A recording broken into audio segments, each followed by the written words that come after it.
The recent assault on an e-hailing driver, Stephen Abuwatseya, by Nigerian lawmaker Alex Ikwechegh has sparked outrage, with some Nigerians calling for the lawmaker's resignation.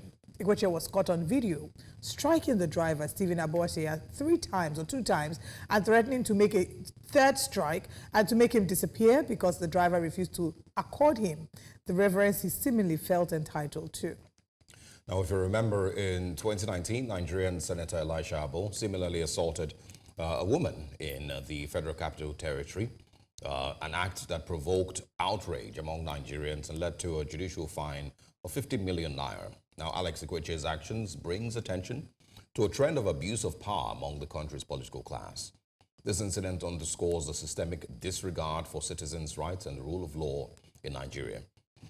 Joining us is human rights lawyer Festus Ogun to, of course, share his thoughts on some of the last 48 hours in Nigeria. Good morning. Good morning. Thanks for joining us. Thank you for having me. All right, so, I mean, the lawmaker has put out an apology yesterday, and, of course, read it in the House of Reps as well. Would you say that's good enough? Are we fine? I believe apology is not enough, and the reason is very simple. The members of House of Assembly, members of National Assembly, the elected governors, and the president and his vice president, they are citizens of Nigeria who are elected into power, and we expect that they act above board. They are a reflection of how our society ought to be. If a member of House of Representatives assaults citizens physically and verbally and says he knows he should report to whosoever, he even describes himself as a senator, that demonstrates that there is impunity in the land. That demonstrates that they believe they are above the law, and they believe there are no consequences for impunity. Look at it. This hailing driver or rider was described by the honorable member as a rat. The driver was practically described as an animal. But I was not surprised when I saw it, because I know that the eye with which Nigerian political elites view the Nigerian citizen is one between, being a second class. They view us essentially as a second-class citizen, which is why he had the boldness to have done what he did. You must not forget that if the honorable member was not caught on camera, there wouldn't have been an apology. If the matter had not escalated to the media, there is most likely not going to be an apology. But what he has done is a crime. I believe that the law should take its course. But again, he has said it, that he should report to whosoever, because he knows that nothing is going to happen. And that is where we stand. That, well, you might apologize, but that does not stop the Nigerian police force to do its duty of ensuring that a person that has committed a reported case of assault must be charged to court and prosecuted accordingly. I'm glad that you mentioned assault. Like, on the face of that video, when you look at it, what are the charges that you can easily see when watching that video? Well, there is a case of assault. Clear case of assault. Threat to life. Obviously, you are saying that he's going to disappear in the country at a time when enforced disappearance is a common phenomenon in the country.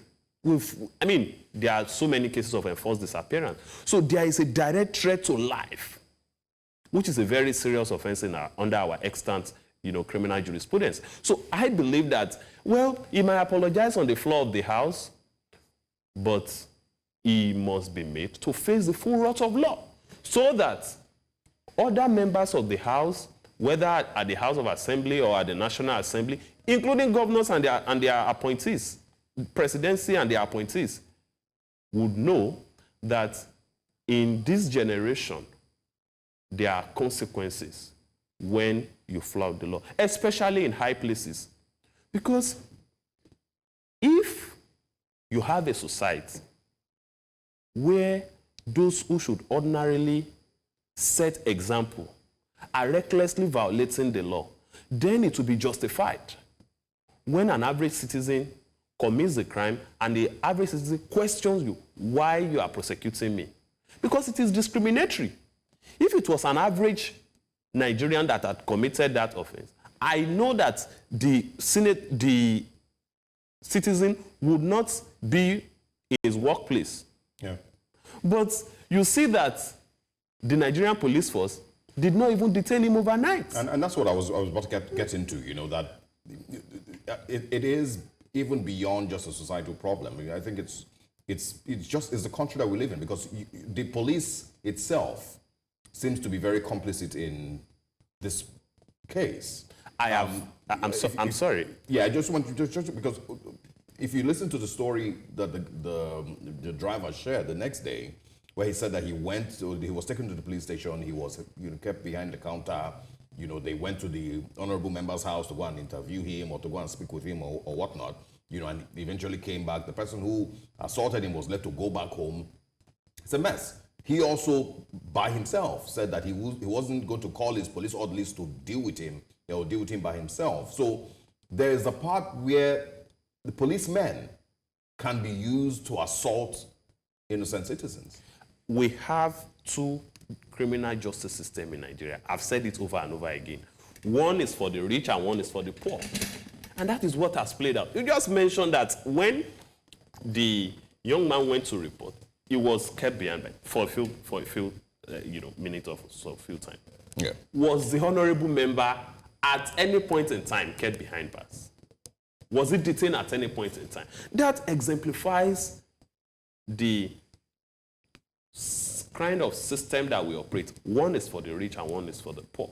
The one operating right now is the one that belongs to the rich, where a murderer, an assaulter, someone who threatens the life of another person openly would encroach on the liberty of a citizen, encroach on the dignity of a citizen with reckless abandon.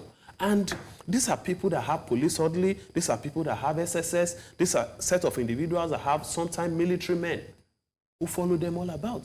They make use of this set of police officers, security agents, to encroach on the liberty and the dignity of our people. And this is the reason why there would be no real reform in the system. Because the Nigerian political elite profits largely from the inadequacy of the system. We want a reformed policing system, but it is the same system that the Nigerian political elite profit from. It is the same system that helps them to rig election. It is the same system they use in oppressing opponents, activists, and the media. It is the same system that they use and encroach anyone that dares question them. And this brings me to the question. Can an honorable member who feels an hailing rider cannot question him or make clarifications from him, can such a leader be accountable to his people?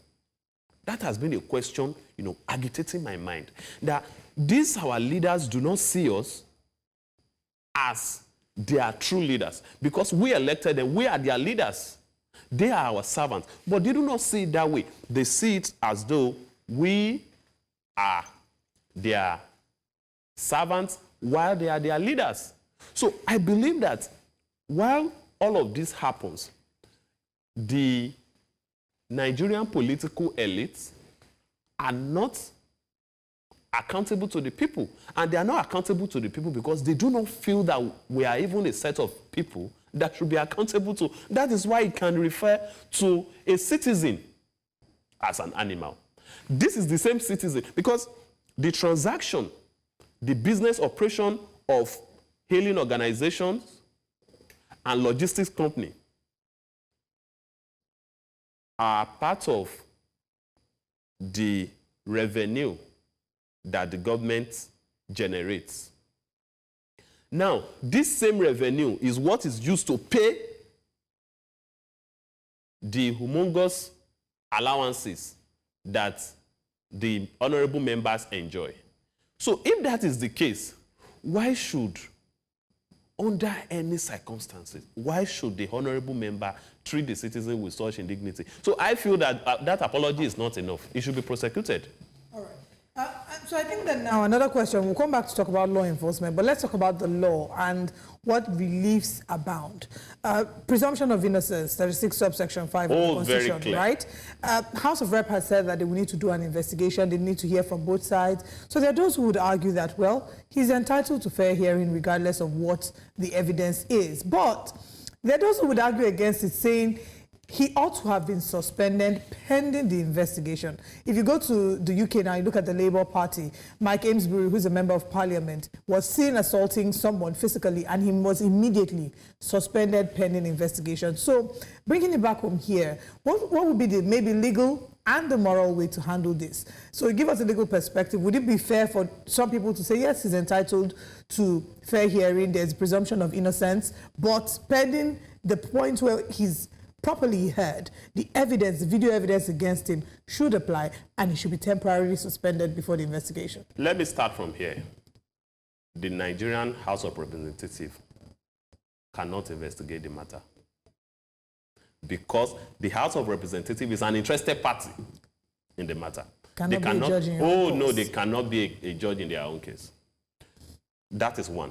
Two, the Nigerian House of Assembly must refer the matter to the Nigerian Police Force, who under the Constitution and under the Nigerian Police Act are entitled to conduct thorough investigation and promptly charge the matter to court. There is a prima facie case of assault and threat to life. We cannot shy away from that. Yes, Section 36 of Section 5 of the Constitution is clear that a person who is accused of a crime is presumed innocent until the court says otherwise. We are not contending that. We are not contesting that.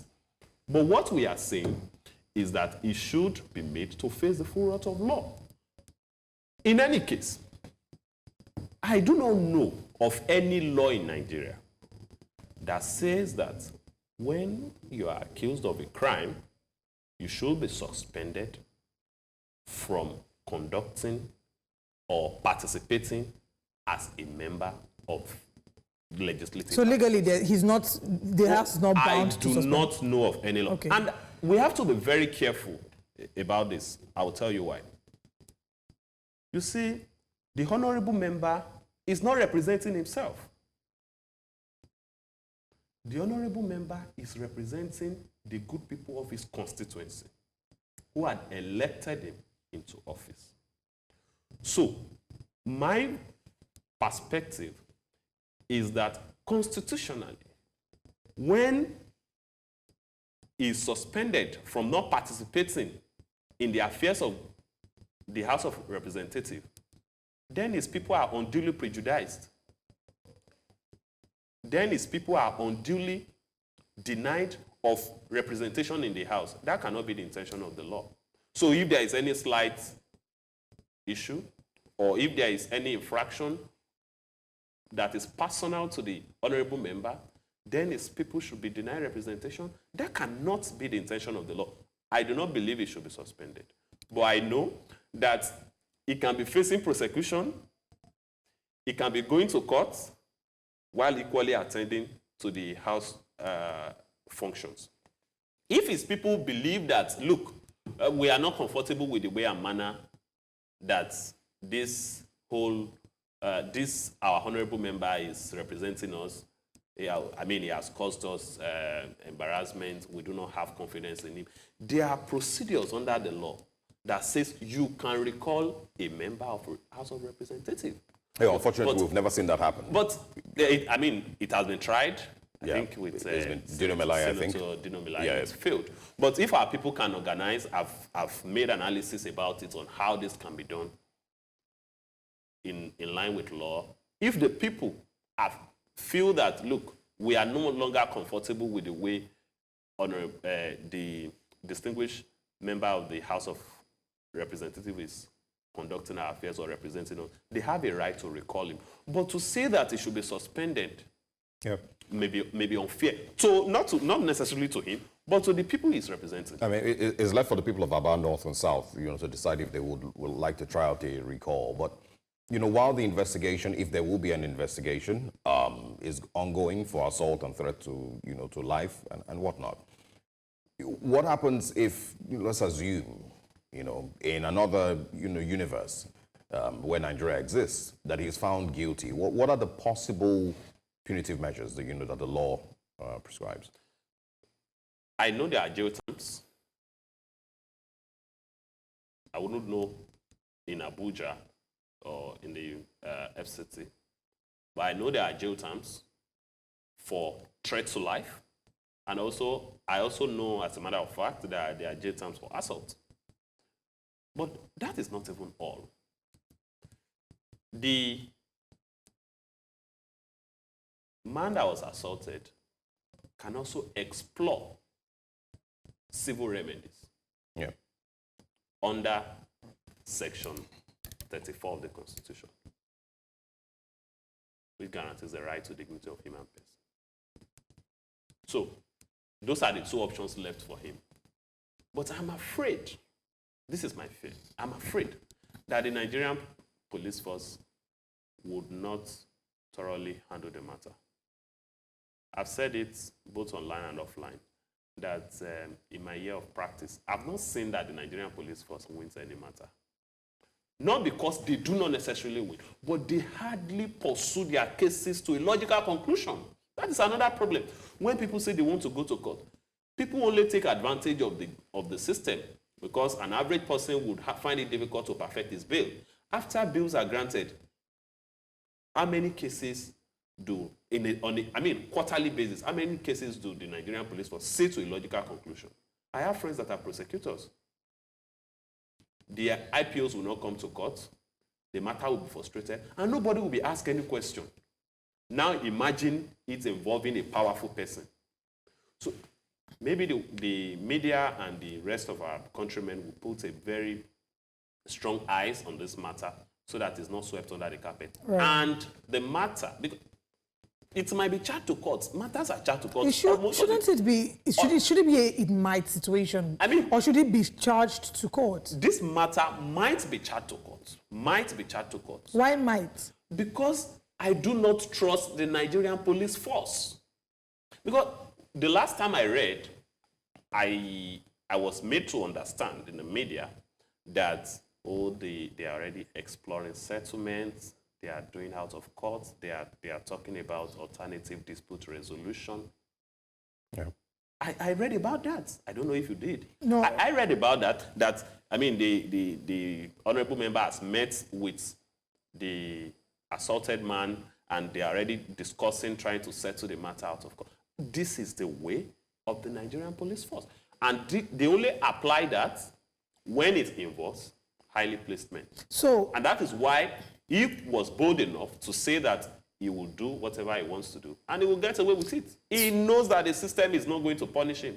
In this case, if they are exploring settling out of court, is this a civil matter? Would you say it's a civil matter, that's an alternative, an option that exists?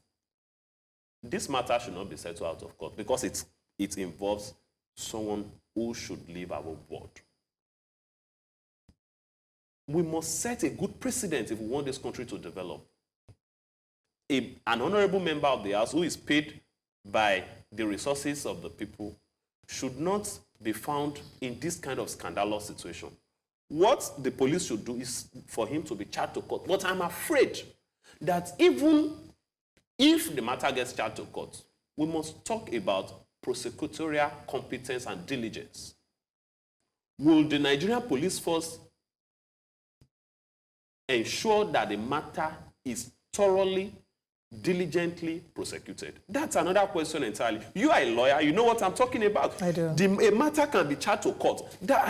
We see that on a daily basis. But then it will be kicked out due to certain technical... But the matter will just be kicked out because the investigative police officer, popularly known as IPOs, are not in court to testify so that the case can proceed. So 2-3 adjournments, the IPO cannot be found, the matter will be kicked out. Who punishes the IPO? Nobody. Yeah. If you call the IPO says I'll be transferred to Jos.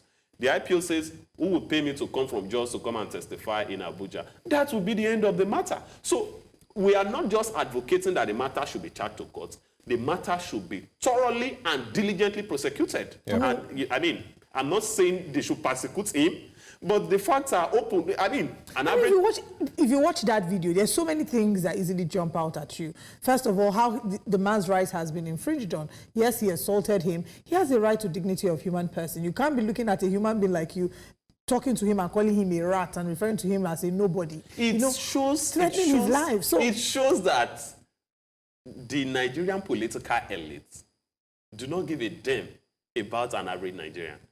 You see, these people do not regard us as their leaders. They don't see us as people who elected them. They see us as second-class citizens. They don't give a damn about us. And that is why they know, he knows, the honorable member is aware that he will get away with it.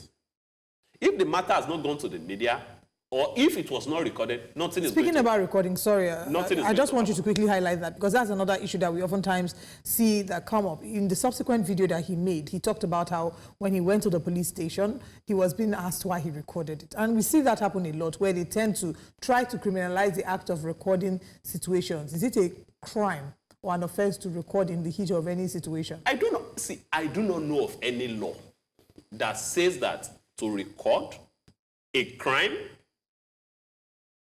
is wrongful. There is no law in Nigeria that says when you record a police officer or when you record someone who is assaulting another person or someone who is committing a crime or a civil wrong, you say it's a crime. How? You cannot hide under Section 37 of the Constitution that says you have the right to privacy. Committing a crime is not one that should be shielded under the right of privacy. So that cannot be justified under any guise. Let's look at the Nigeria Data Protection Act enacted in 2023. There is nothing in that law that justifies criminalizing, recording video of police officers or any person who is committing a crime. Do you know that if the matter had not been recorded and put on the media space, that driver would be behind bars by now? Oh, the police will punish him. The police would detain him. The police will ask him questions. Why are you doing this? Do you know who he is? Do you know? Without even getting any comment from the honorable member. I'm telling you the truth. I mean, I've been doing this for a while. All my work has been more around, human rights and all of that. I can tell you that the Nigeria police will detain him. Yeah. If he's not careful, they will charge him to court. Yeah, quickly, I think you earlier mentioned, how it would be unfair to the people of Aba North and South, if their lawmaker is suspended. The criminal code 252 and I think 351, talks about the punishment for assault, and I think it's about 1 year imprisonment. Isn't that also going to be infringing on the rights of the Aba people to have a representative in the House of Assembly if he is found guilty of assault and it has to be jailed? If he's found guilty of assault, there has to be another election. There has to be another election because the people of that constituency cannot be left unrepresented. And that is why, anytime the House of Representatives suspends anybody, says, oh, you cannot participate. When they go to court, the court will say, you cannot do that. Yeah. Because these persons have been elected by their people. And they ought to be guaranteed the representation accorded to them by the Constitution. That means you are shutting out, thousands of people who have elected him to represent them. So if he gets convicted, then we can be talking about another election. But our justice system will be talking about fines. Yeah. You can see fines as ridiculous as 50,000 naira that it would easily pay. Yeah, well, I think, we initially had stated, that there's no, precedents to even refer to when the chairman of the Code of Conduct Tribunal, had this case in Abuja then, it didn't go anywhere. Elisha Abbo as well, I think it was fined 50 million, I believe, but, there was nothing really to hold on to, to show pure punitive measures, against that sort. The question is, was that 50 million naira paid? Well, we don't know. All right, Festus Ogun, thank you very much for joining us and for having this conversation with us. We would see how things turn out with mascot Ikwechegh and the House of Reps and, of course, the Nigerian police. Thanks for your time. Thank you very much for having me.